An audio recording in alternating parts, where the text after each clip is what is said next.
கேட்டா நீ என்ன சொல்லுவ? உயிர் தான் சொல்லுவ. அப்படி அடைக்க ஓடுக்குன்னா துப்பாக்கி முனையில் என்ன அக்கா தங்கச்சி வன்புணர்வு செய்து கொலை செய்தான். அப்பாவை அம்மாவை மரத்தில் கட்டி வச்சுட்டு வன்புணர்வு செஞ்சு தாய்க்கு முன்னாடி தந்தைக்கு முன்னாடி செஞ்சு உயிர் உறுப்புக்குள்ளே துப்பாக்கி செலுத்து வெடிக்க வச்சு சதைச்சான். எல்லாத்தையும் பார்த்துட்டு நீ பொறுமையா இருந்தா அப்ப ஒரு முடிவு எடுக்குது.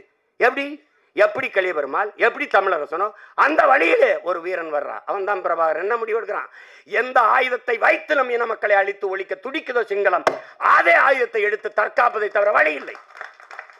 ஆயுதமேந்திய நாங்கள் பயங்கரவாதிகள் என்றால் அந்த ஆயுதத்தை பிரசவித்த தாய் சிங்கள அரச பயங்கரவாதம். பதிலவற்றது மறுப்பு உண்டா? இல்ல. அது ஜனநாயக நாடுங்கிறது.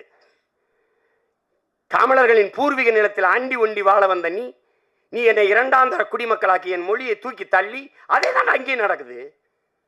திராவிட வந்து தமிழ் பயிற்று மொழி என்று இந்த இடத்தில் தாய்மொழி கல்வி என்று கொண்டு வந்தவர் பேரறிஞர்